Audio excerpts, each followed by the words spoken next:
Absennya saya tutup. Kemarin kita sampai di slide yang mana? Yang ini, Ibu. Yang ini tuh yang mana? Sifat fisik sudah belum? Belum, Ibu. Oke. Oke, saya lanjut kalau gitu ya. Bismillahirrahmanirrahim. Saya akan melanjutkan perkuliahan Kimia Organik 2. Topik bahasan kita adalah asam karboksilat ya. Kemarin kita sudah pendahuluan, lalu sudah tata nama gitu ya. Nah, sekarang hari ini kita masuk ke sifat fisik dan juga mekanisme reaksi atau reaksi yang terjadi pada asam karboksilat. Nah, sifat fisik asam karboksilat ini meliputi ikatan hidrogen yang terbentuk, lalu kepolaran dan juga keasaman. Jadi sebentar, saya ambil pulpennya dulu ya, biar bisa coret-coret.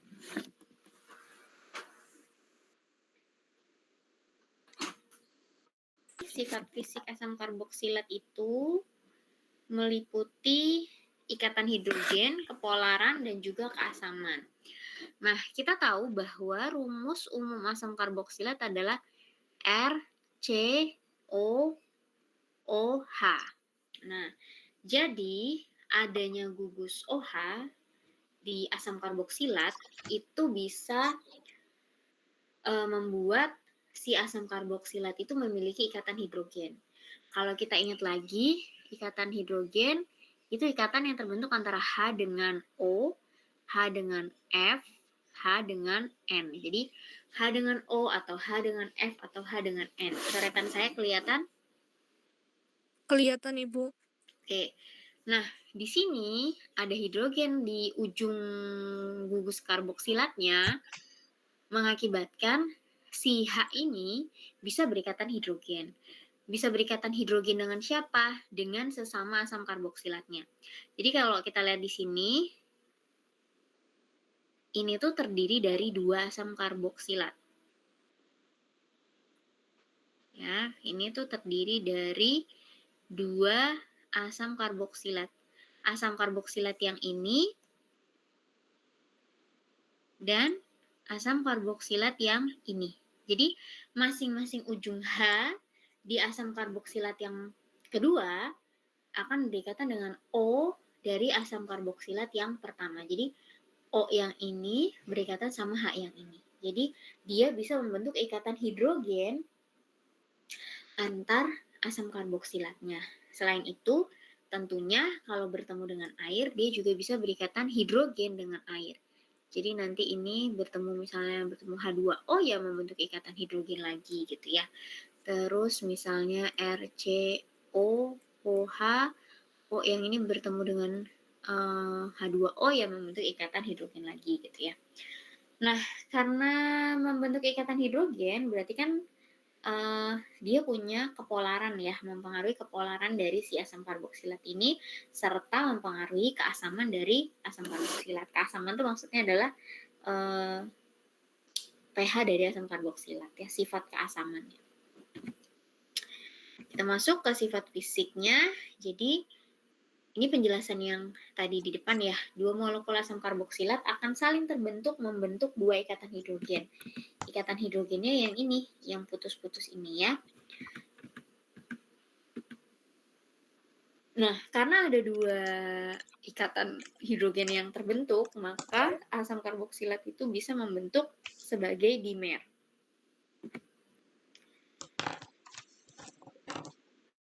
Dimer itu memiliki ikatan yang sangat kuat ya, sehingga asam-asam karboksilat itu banyak dijumpai dalam bentuk dimernya, bahkan kadangkala juga dijumpai dalam bentuk fase uapnya karena kekuatan ikatannya itu.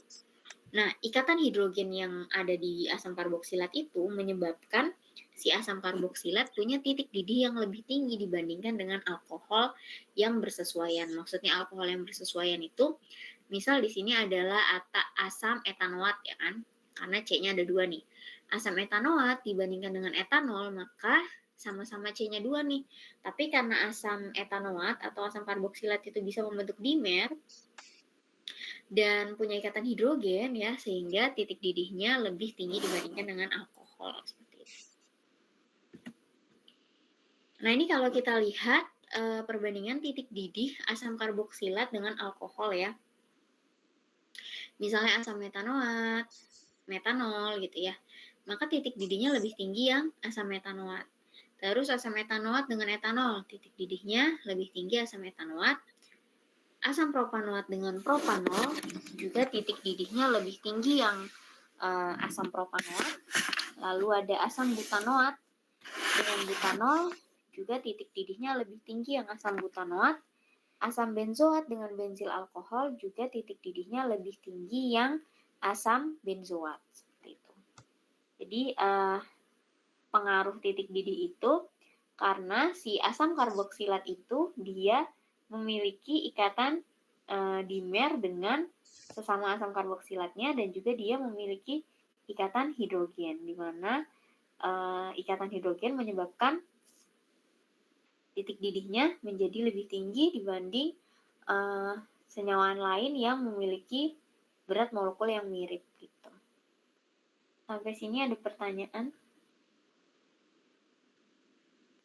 Nah, yang kedua adalah kepolaran.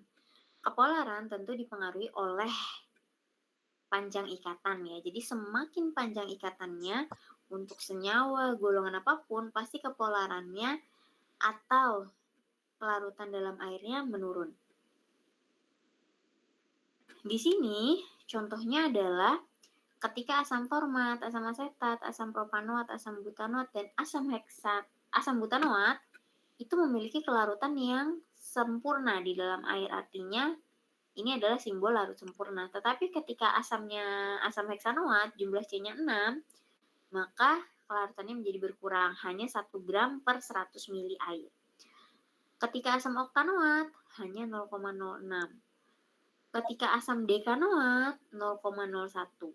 Nah, asam benzoat itu C-nya 6, sama-sama C-nya 6 ya, sama kayak heksanoat, tetapi karena bentuknya benzen, kelarutannya lebih kecil dibandingkan yang rantai lurus. Jadi kelarutan itu dipengaruhi oleh yang pertama panjang ikatan, semakin panjang rantainya semakin berkurang kelarutannya, lalu bentuk strukturnya.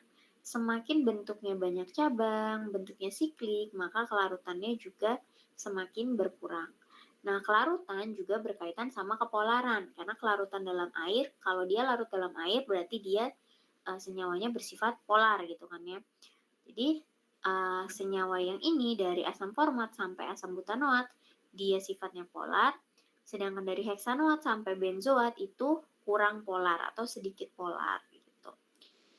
Nah, bagaimana ikatan asam karboksilat di dalam air gitu ya dengan air? Asam karboksilat tadi rumusnya RCOOH. O yang di asam karboksilat bisa berikatan dengan H di H2O, H yang di asam karboksilat bisa berikatan dengan O yang di H2O. Seperti itu. Bisa dipahami ya?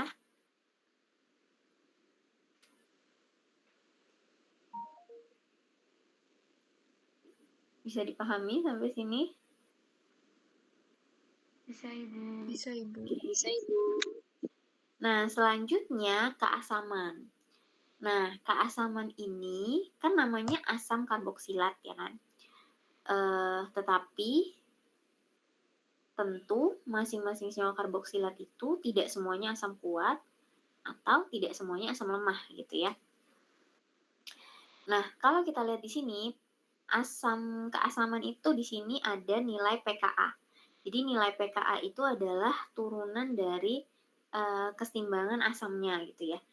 Apa hubungannya dengan pH? Kan biasanya keasaman itu identik dengan pH gitu ya. pKa makin kecil, pH-nya makin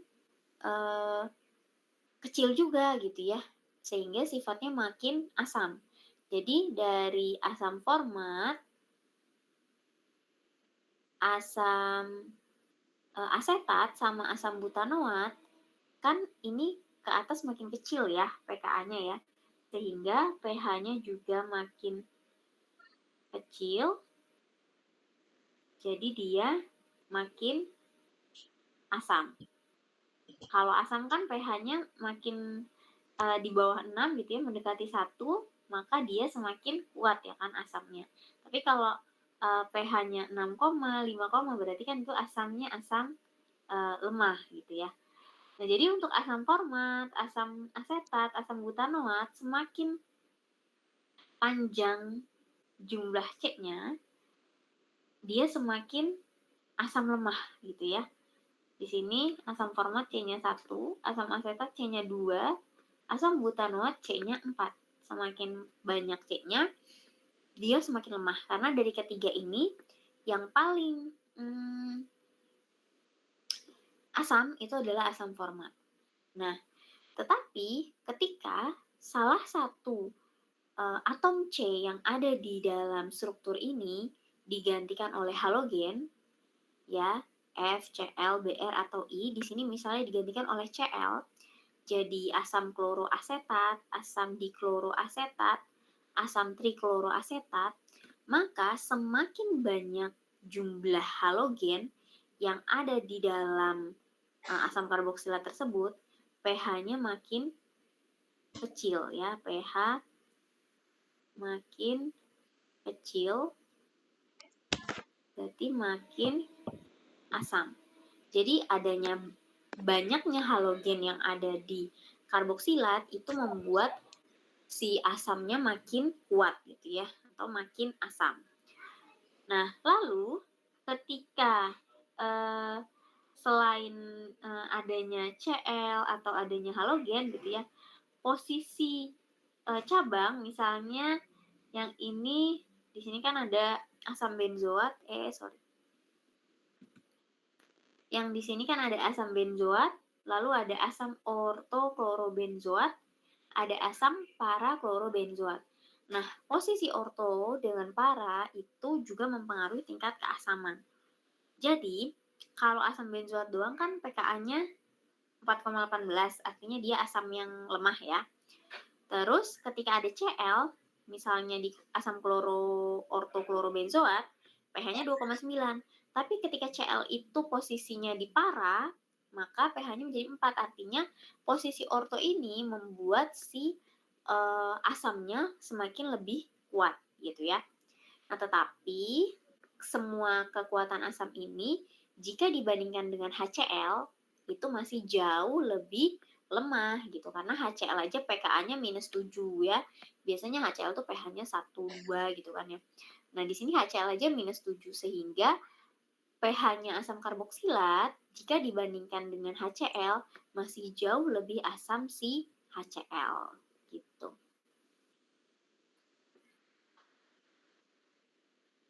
Ada pertanyaan sampai sini?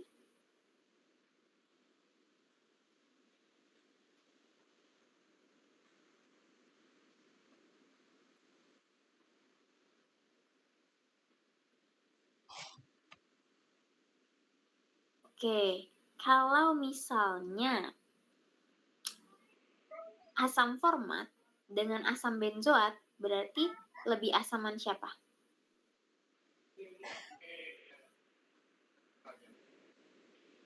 Asam format bukan? Mama, ada kolak. Mau kolak gak? Sebentar ya. Sebentar ya.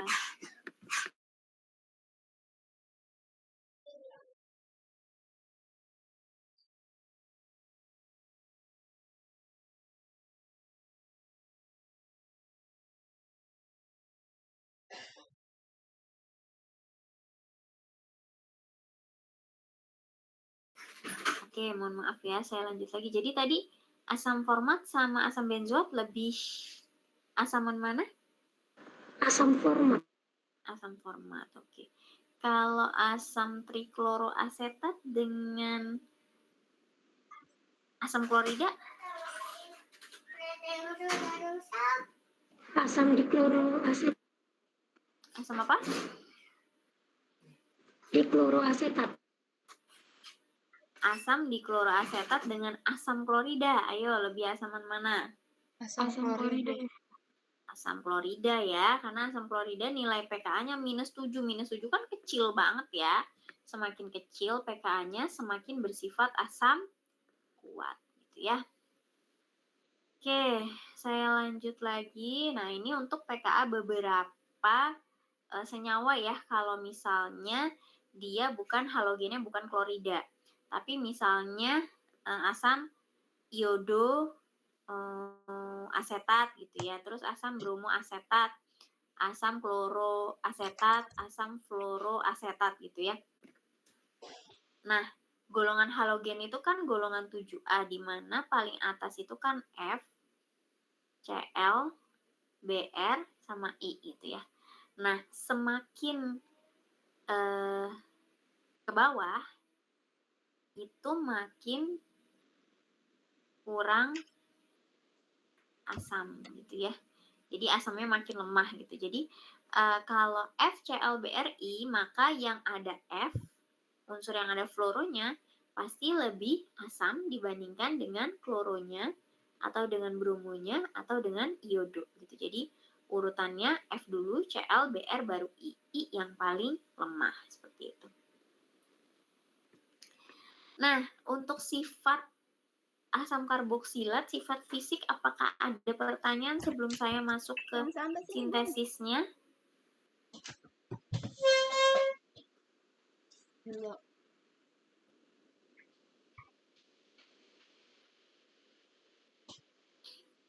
Apakah ada pertanyaan sebelum saya asam karboksilat? Sintesis itu berarti bagaimana sih kita mendapatkan asam karboksilat ya, atau asam karboksilat itu bisa dibuat dari apa saja gitu. Nah, di sini asam karboksilat bisa dibuat dari oksidasi alkohol primer, artinya reaksi alkohol ya, reaksi oksidasi suatu alkohol primer. Terus oksidasi aldehid, berarti aldehida kalau dioksidasi bisa menghasilkan asam karboksilat. Lalu ada oksidasi alkil benzena ya kan. Jadi reaksinya itu reaksi oksidasi dari benzena, alkil benzena, aldehid ataupun alkohol primer itu bisa membentuk asam karboksilat. Lalu ada reaksi dengan reagen Grignard. Terus ada hidrolisis senyawa ester. Itu juga bisa menghasilkan asam karboksilat. Kita bahas satu-satu dari oksidasi alkohol primer ya. Alkohol sepertinya sudah dibahas di kimia organik 1 ya, di mana rumus alkohol itu adalah ROH ya kan. R di sini bisa R-nya 1, 2, 3, 4, 5 dan seterusnya. Di mana alkohol primer berarti si OH ini kalau kayak gini kan nggak kelihatan ya, kalau R doang makanya dituliskannya R COH gitu ya. Pokoknya ada OH. OH ini terikat pada C, di mana C ini hanya mengikat satu atom C lain. Maka disebut alkohol primer.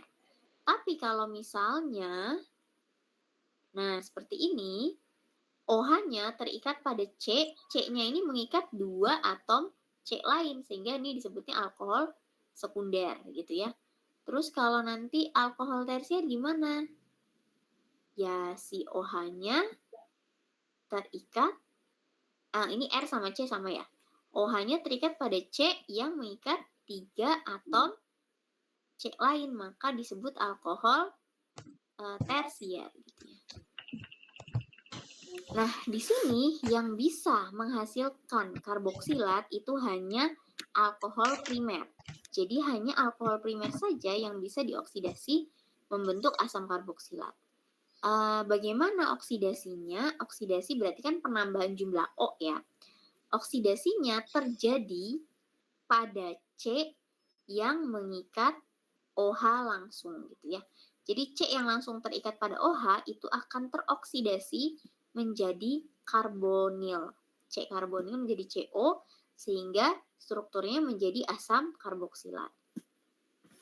Nah, mekanisme reaksinya bagaimana? Jadi misal ini ada asam, ini apa nih namanya nih? Asam apa nih yang saya garisin?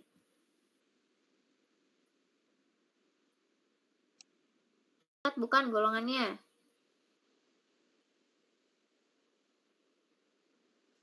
Ini golongan asam karboksilat bukan?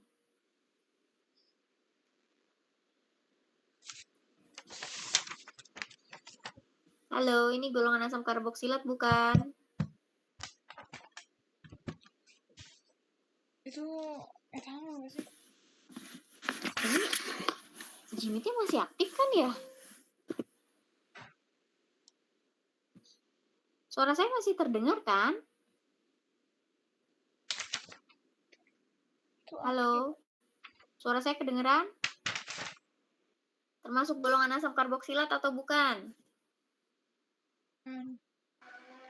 Bukan, Ibu. bukan Bu.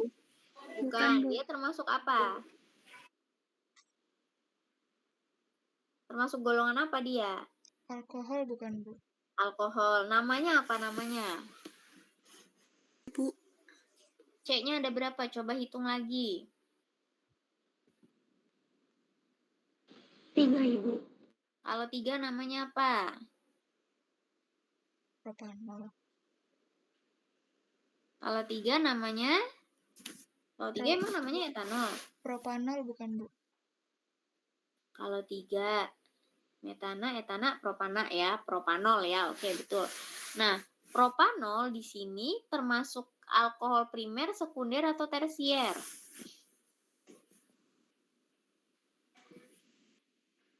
Primer, sekunder atau tersier? Primer Ibu.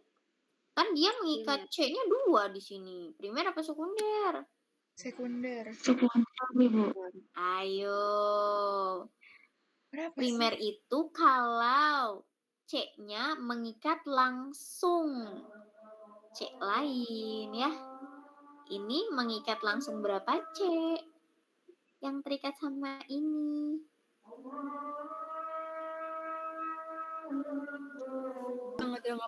Baik Ibu. Oke. Nah, di sini tadi ini adalah propanol ya. Jadi propanol berarti kan dia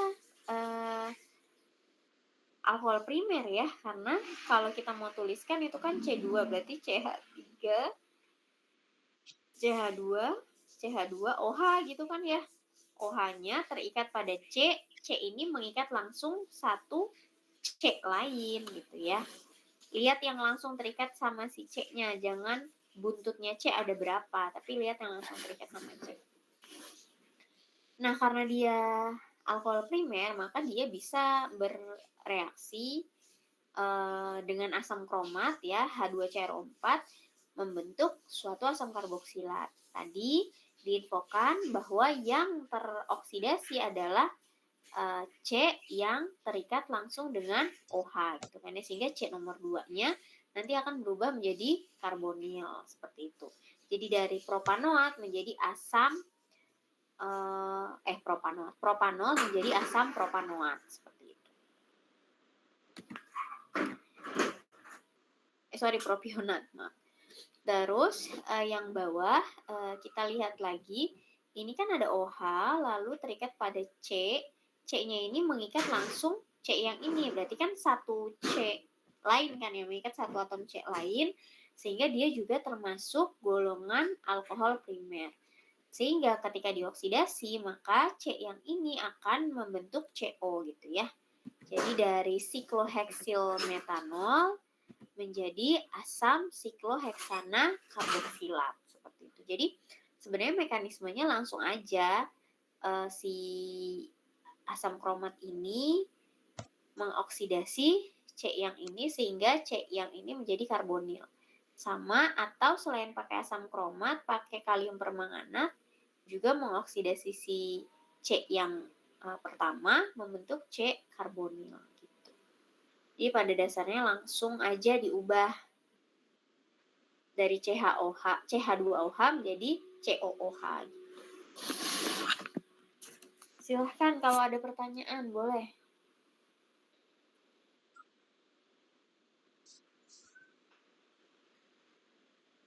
Selanjutnya oksidasi aldehid ya. Kalau aldehid berarti kan gugus fungsinya RCOH. Nah, si aldehid ketika dioksidasi RCOH misalnya dengan KMNO4, maka KMNO4 ini akan menyerang C sehingga H-nya akan putus. Nah, oksidasi berarti kan penambahan jumlah O ya. Jadi KMNO4-nya ini O-nya mau berikatan ke C yang ini. H-nya putus sehingga menjadi RCO O- plus H+. H+ ini dari H yang putus ini tadi. Nah, O- ketemu sama H+, dia nyatu lagi, berikatan lagi menjadi RCOOH gitu. Jadi aldehid itu yang awalnya RCOH menjadi RCOOH gitu ya. Jadi misalnya ini dari propanal, metana, etana, propana kan, C-nya ada 3. Propanal menjadi asam propionat gitu. Nah, selain dengan KMNO4, agen pengoksidasi lain bisa juga pakai perak ya, Ag2 oksida, perak, Ag2O perak oksida ya. Sama, oksigennya mau mengikat C, H-nya diusir dulu, setelah itu baru setelah O-nya berikatan dengan C, H-nya ngikut lagi menjadi OH, seperti itu. Jadi yang awalnya propanal menjadi asam propionat. Mau pakai KMNO4 atau mau pakai Ag2O, sama saja mekanisme reaksi oksidasinya.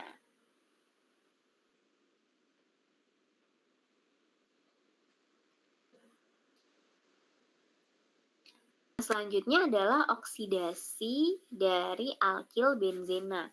Alkil benzena itu yang punya rumus R benzena ya. Jadi ada cabang alkil berupa R gitu ya di salah satu ikatan di benzenanya.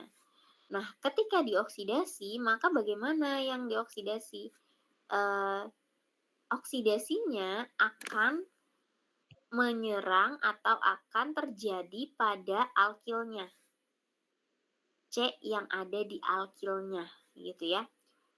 Sehingga di sini misalnya contohnya adalah toluena, maka si C yang di toluena ini, CH3-nya akan menjadi COOH gitu ya, dari toluena menjadi asam benzoat.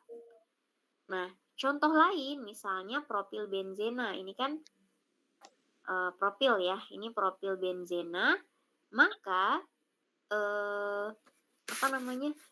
C yang ada di C paling ujung ya, bukan C yang berikatan sama benzena, C yang paling ujung itu akan menjadi karboksilat. Jadi menjadi COOH, berarti C yang ini akan menjadi COOH gitu ya. Sehingga namanya menjadi ini bukan asam benzoat ya. Karena ini saya ada salah, harusnya ini CH2 CH2 COOH. Itu bukan COOH tapi CH2 CH2 COOH, seperti itu.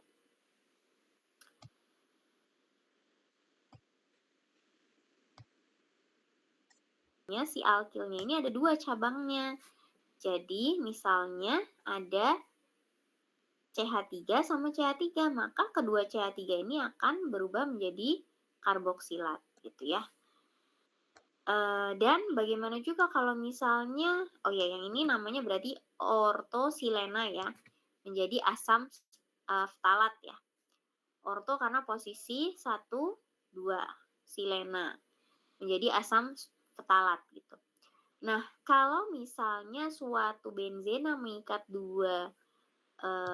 punya 2 cabang, salah satunya adalah alkil dan yang keduanya adalah nitro gitu ya, maka yang teroksidasi adalah hanya alkilnya. Jadi hanya alkil yang ada di benzena yang teroksidasi, NO2-nya tetap gitu ya. Misalnya para-nitrotoluena menjadi asam para-nitrobenzoat. Jadi CH3-nya berubah menjadi COOH seperti itu.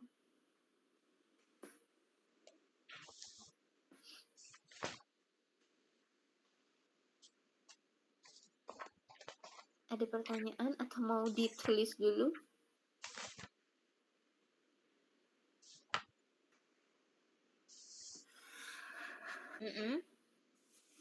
Berarti kalau ingin ada penambahan menjadi COOH itu yang unsur yang p-nitrotoluena itu yang C-nya aja ya, Bu? Kalau ada C-nya aja. Iya, CH3. Jadi hanya alkilnya saja CH3. Kalau misalnya di sini, ntar saya gambarin ya. Misal,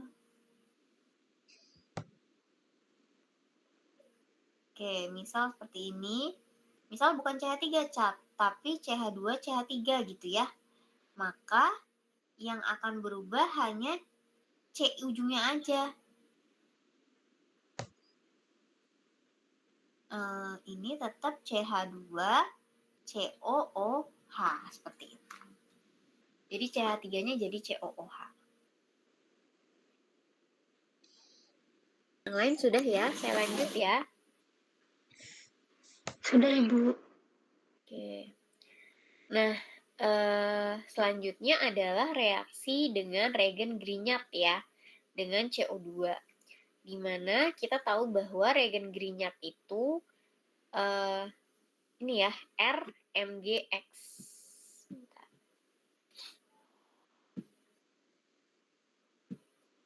Yang namanya reagen Grignard itu yang simbolnya atau dilambangkan dengan RMGX, di mana R-nya ini adalah alkil, Mg-nya tetap Mg, X-nya itu bisa halogen FClBrI.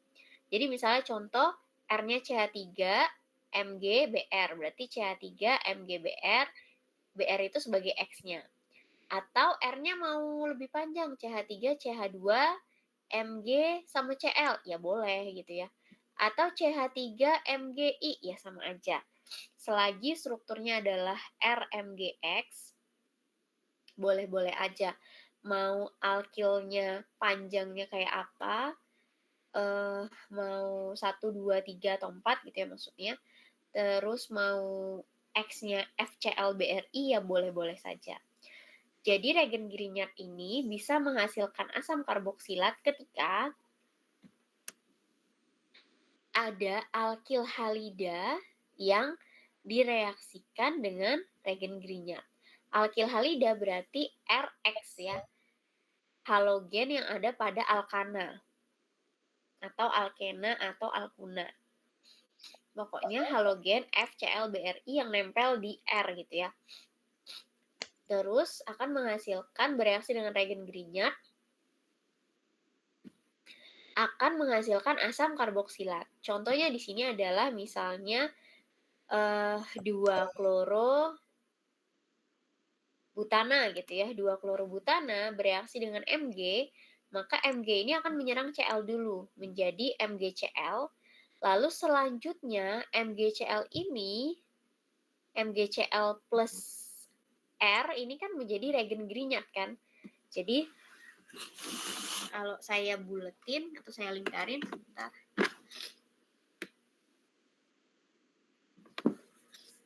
Ini adalah suatu R ya. Terus ini adalah MgX. Berarti ini adalah suatu reagen Grignard gitu kan ya.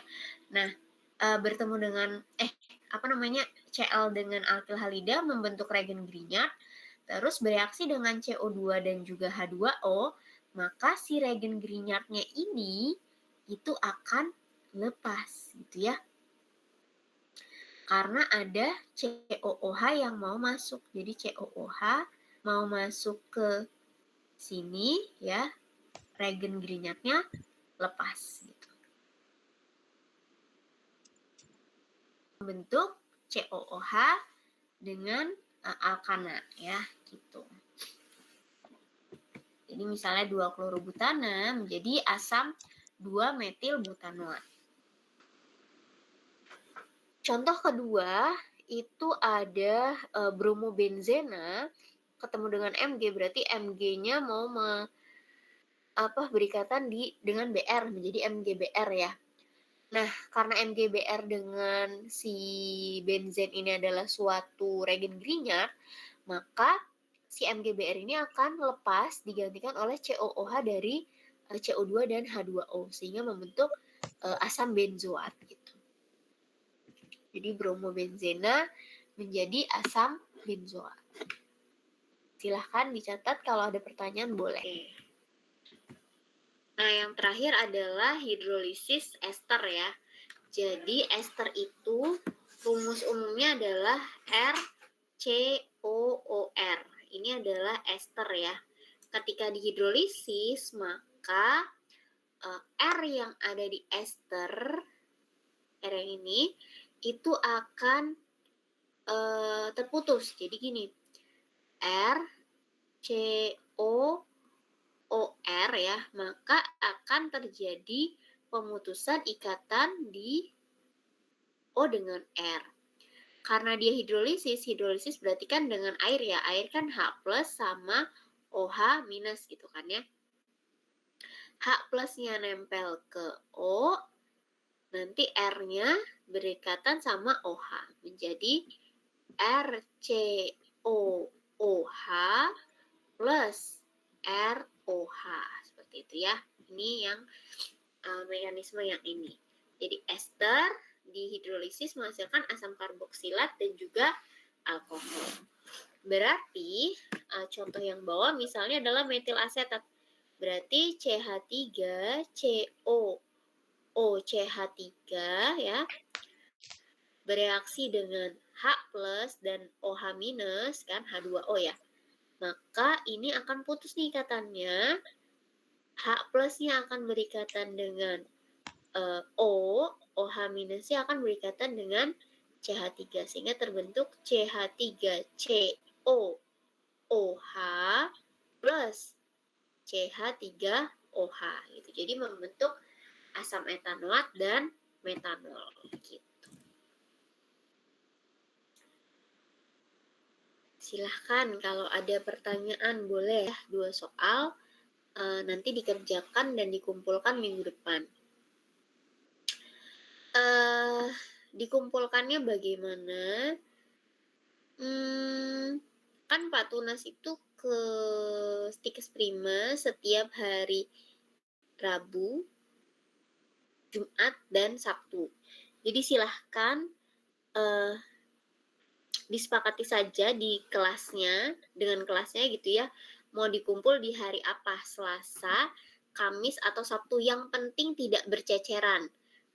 Maksudnya tidak berceceran tuh misal, Bu yang reguler di hari Rabu ya, terus yang non-reg di hari Sabtu, jangan kayak gitu, nanti hilang kertasmu, hilang tugas kalian. Jadi sepakati saja reguler dan non-reg ketemunya di hari apa. Kalau ketemu di hari Jumat, ya udah hari Jumat kumpulin ke Pak Tunas. Gitu ya, paham? Paham, Ibu.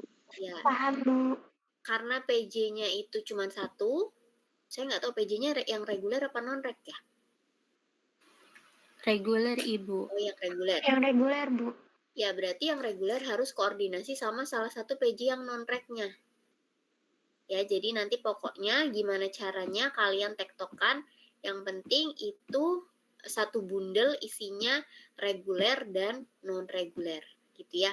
Untuk tugas yang biokim minggu lalu juga seperti itu. Jadi disepakati saja mau ngumpulnya Rabu, Jumat, atau Sabtu. Yang penting itu satu bundel